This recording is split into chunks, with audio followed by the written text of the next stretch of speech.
Okay, it's morning, so I must wish everyone good morning. I'm Dr. Trish, and this is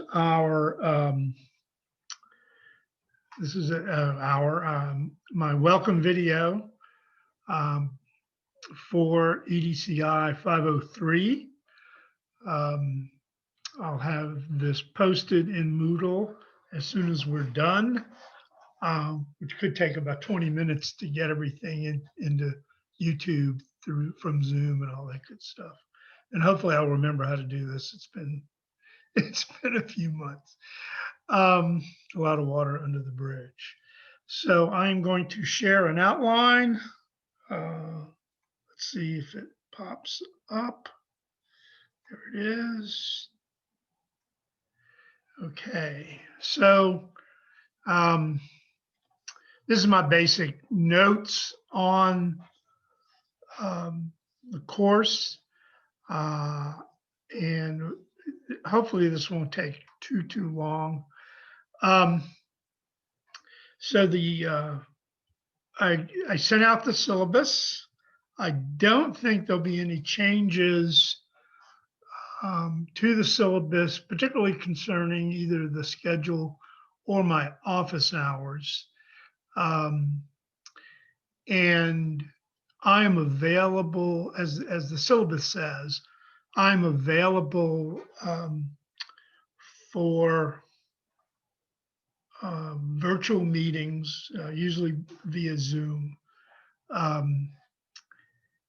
You know, in the late afternoon, and I'd rather not do the evening, but I will if I have to. So my best time is between 3 and 4, I guess. I do have a lot of times I have to leave the house by 4:30 to go pick up my wife at work. Although I have a feeling this semester she'll be driving more. She's a year out from some major skull and brain surgery. So, and she's doing very well, and which makes us happy. So, so she'll begin driving more. But I like taking her to work and picking her up. So, provides us some together time. So that that lets you know I'm married. We're in our 45th. 41st year. We've known each other for 45. We have 3 grown sons, 2 daughter-in-laws, no grandchildren, just a cat. My youngest is in the National Guard, and he is currently in Kuwait. You may know other folks from the region that are part of that contingent. A lot of South Louisiana units have gone over. So, so he's with that group. He's in Kuwait. He will not be. He's there. Will not be going into Iraq as far as we know. So we pray everything stays quiet over there. And any of your prayers would be greatly appreciated. So look over the syllabus, and if you have any questions, the schedule is laid out. Could be some adjustments to that. I think I've got the dates on the tentative schedule and right. So follow those dates. Don't follow any other dates that might appear. I do put a late date in Portfolium for all work. So that gives you like there'll be a May date that is after grades are due. That date is there only to ensure that you will not be locked out of Portfolium and you can submit your work. Although I strongly urge you to stay as close to the schedule as possible. The later you do things, and if you push everything to the end, the work is not as good. And so, I just urge you to do that.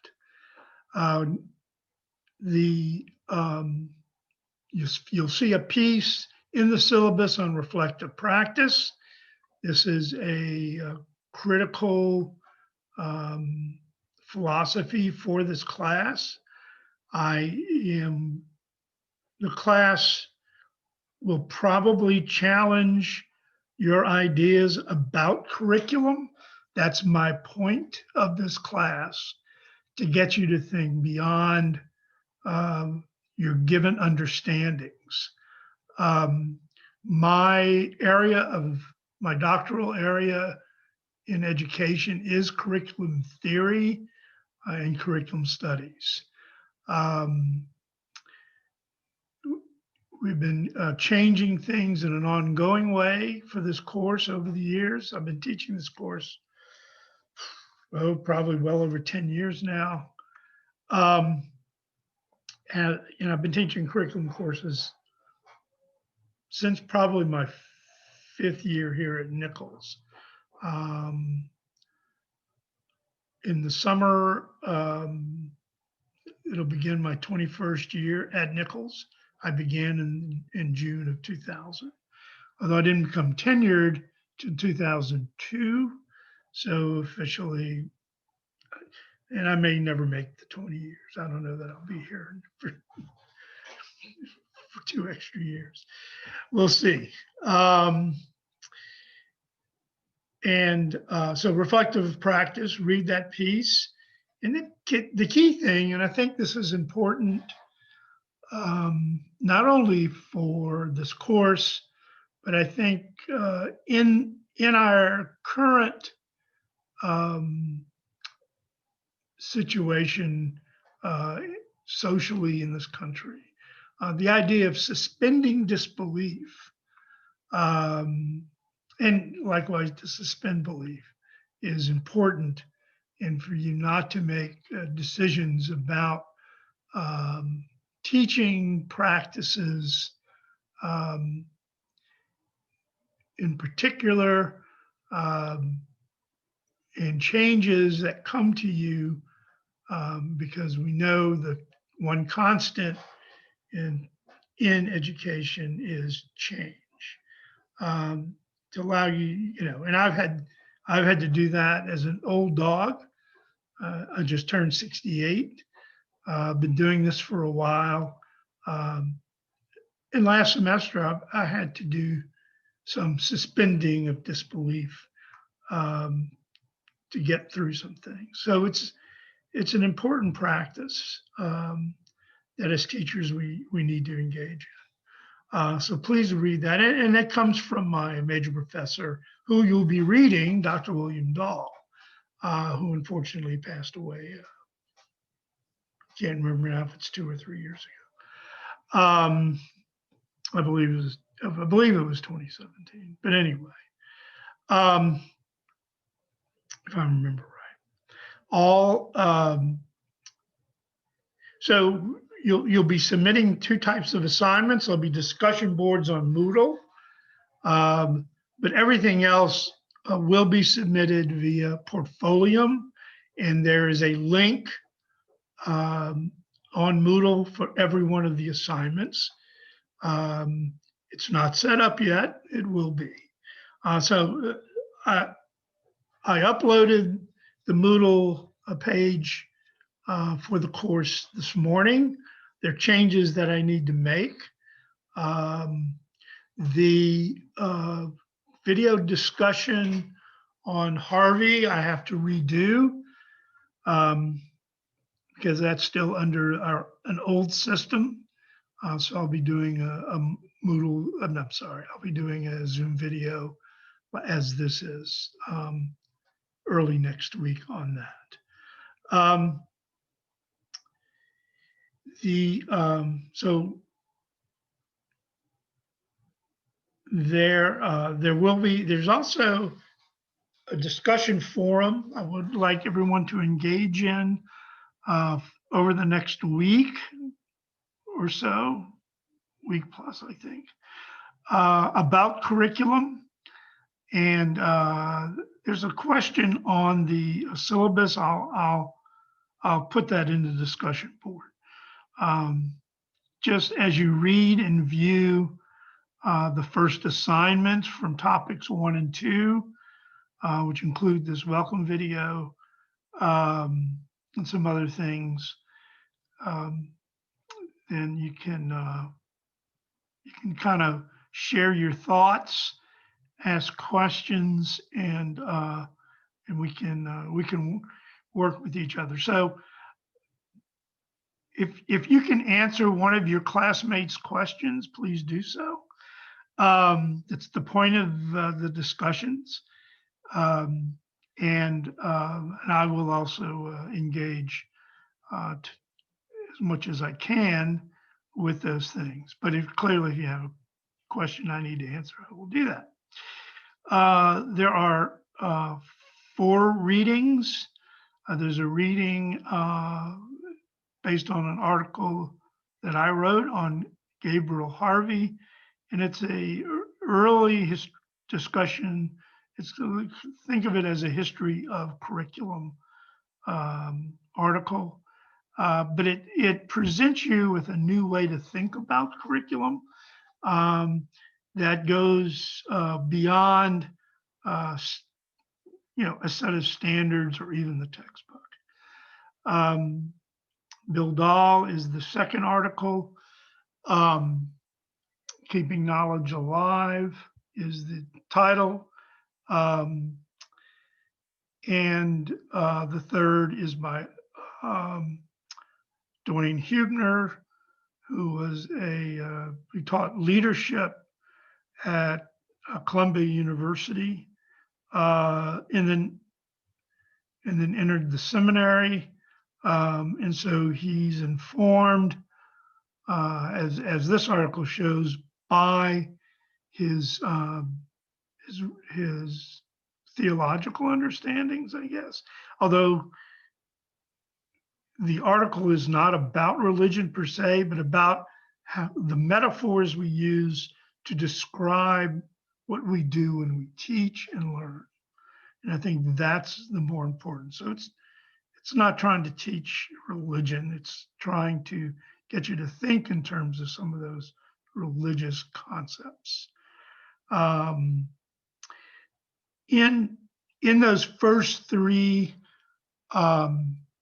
articles, you will get a good dose of a scholar by the name of Alfred North Whitehead, who was a Cambridge Don, so a professor at Cambridge, eventually came to America. I believe he was at Harvard,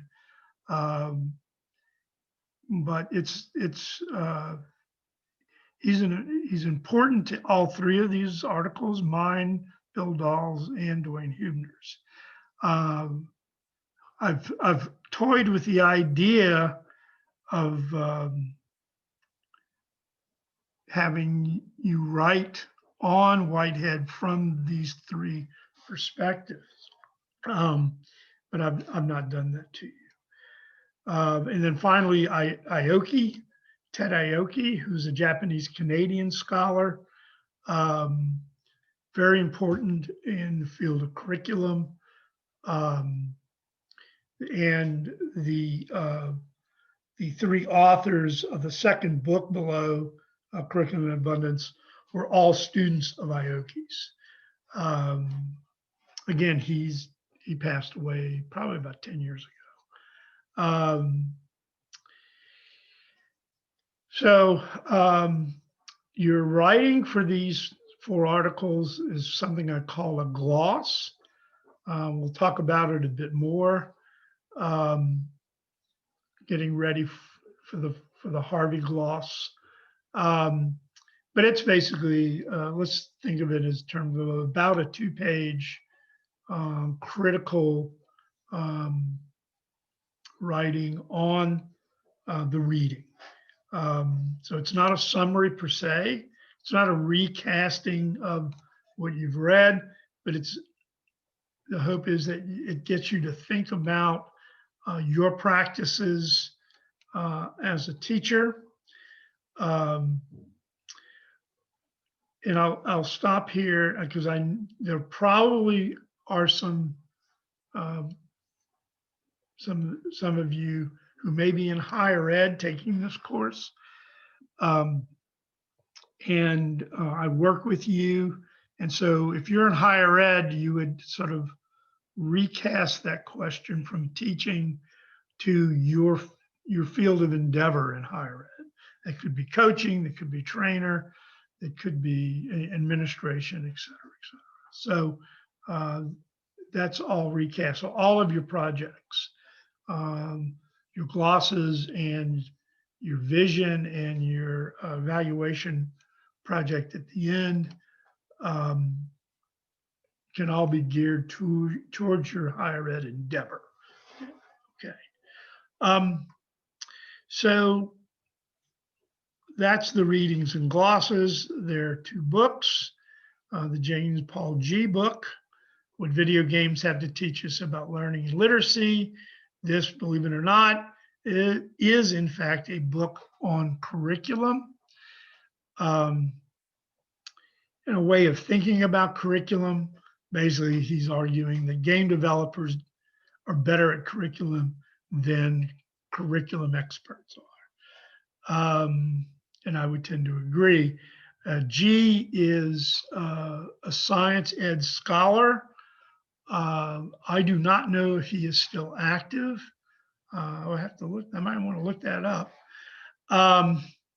And I've met him. It's very interesting. He's, again, as I said, science ed curriculum is his area of expertise, as well as something called semiotics, which is the study of symbols and signs and language. It's a form of logic. So so that's the cheap book on abooks.com that I sent out. It's a fun book to own, I think, particularly if you're into technology. And I would even argue, as a social studies person, I think social studies people, I think you need to buy it and hang on to it and think about it. The second book, Curriculum in Abundance, by Jardine, Frizan, and Clifford. As I said, Canadian scholars, I believe. Well, Jardine's retired, but I believe he lives in Calgary. I think they were all professors at the University of Alberta. But I'm not particularly. But as I said, particularly short. But they're all students of Ted Aoki's. I like this book in that it gives you a practical vision of curriculum, and it falls along with the kind of idea of how to implement curriculum that Aoki and Dahl particularly are talking about, and I think fits within the framework of Harvey as well. It's a little more indirect with Huebner. Okay. There'll be a set of discussion board questions that I'll be putting up. They're not in there right now, and and you see a broad set of dates. I would ask that you try to begin responding to those discussion boards as soon after the start of those dates. You could even go earlier once they're up. And I would begin reading the G book as soon as you get it, a few pages, a day if possible. So these assignments aren't necessarily sequential. Some of these parallel each other. So while you're reading Harvey and Dahl, you may be reading G as well. And I think by doing that, you will have a better understanding and see how they begin to see how they may actually inform each other in some ways. The Jardine et al. Book, Curriculum Abundance, is a little longer. So once you do the G, then begin that straight away. 2 projects is the vision, which is not so major a project, but the final project, and I have a video on that. I'll have to see if I want to add anything to that. And there are videos, updated videos on Dahl, Huebner, and Aoki. I will again look at those to make sure I don't want to redo those. So there are videos about doing the vision. There's a set of guidelines on the vision in Moodle. Same with the curriculum project. A set of guidelines and a video on explaining that. And basically, you're going to be asked to create a unit on a cluster, if maybe better said, of standards for your area.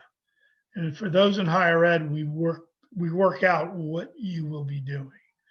So don't panic. And I'm pretty generous. So for the higher ed folks. Okay. That's pretty much it. I look forward to working with everyone. My last time I looked, there were 9 folks registered for the course. I suspect there'll be 1 or 2 more coming in. So that's not a bad number. I've had as many as 30 in this course at different times. So it's pretty handy number.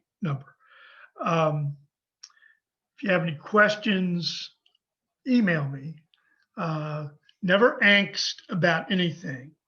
If something happens that raises concern, email me straight away, and I'll respond. And be confident in your writing. Even though you've never written a gloss, it's really not that complicated. Best thing to do is just write something, send it to me, submit it. If I want you to do more, I will allow you to resubmit with my suggestions. Okay, but the best thing to do is to go ahead and write and then submit.